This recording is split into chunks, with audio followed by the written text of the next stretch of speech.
भारतनि संबिजिराव 80 सिदुलाव हाबबाय जेब्ला 80 सिदुलाव जायगा मोनो भारतनि 22टा राव बे रावजों समान अधिकार बर' रावा एसामिस बेंगलि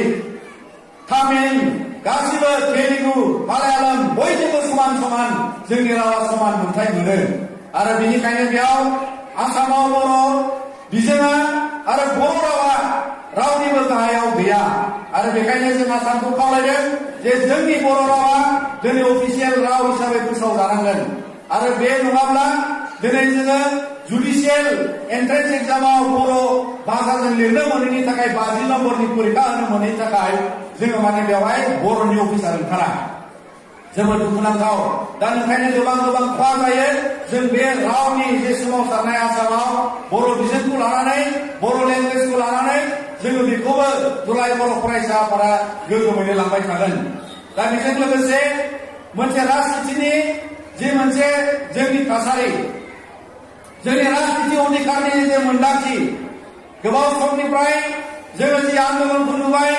दिनै गोबां मुंख्लं जानायनि उनाव दिनैसिमबो जोंनि जे सोमावसारनाया दाबो जोबा जाबाय दा बेनि थाखाय दा बड'लेण्ड सोमावसारनायनि जे थासारियाव जोंनि राजनिति अधिकारनि थाखाय जोंनि बर'नि थामोनथानि थाखाय जि मोनसे जुजिनाय बे जुजिनाया दिनैसिमबो टेबोलाव दं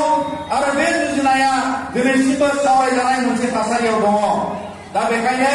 जोङो बे खौरांखौ होनो हायो जे दुलाय बर' फरायसा आफादजों लोगोसे एनडिएफबि प्रग्रेसिभ आरो बेवहाय पिपल जयेन्ट एक्सन कमिटि नोंथांमोननि मददाव जि सोमावसारनायखौ हादों मैलों जोङो खालामदों आरो जि सोमावसारनायाव नोंथांमोननि ओनसोलनिफ्रायबो मुंख्लं आरो बिदिनो गासै 5,000निबो बारा बिथांमोना जिउ बावलांबाय आरो बिनि थाखायनो बे मोनसे आद्रा मिजिं बे मोनसे जोंनि गेदेर मिजिं आरो बे गेदेर मिजिंखौ जोङो थाबैनो भारत सरकारा जोंनि थाखाय माबा मोनसे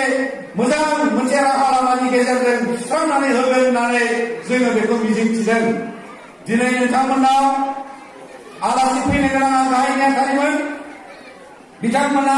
दिल्लीयाव दाखालिनिफ्राय दंहैयो बेबायदि मोनसे भारत सरकारजों सावरायनाय सोलिगासिनो दङ जे बर'नि जेंनाखौ जोबथा महर लाबोनो थाखाय बिथांमोना सावरायनायाव बाहागो लानो थांदों आरो बिनिखायनो बिथांनि बदलै आं बेयाव नोंथांमोननि ओनसोलाव सफैदों दा दिनै बे मोनसे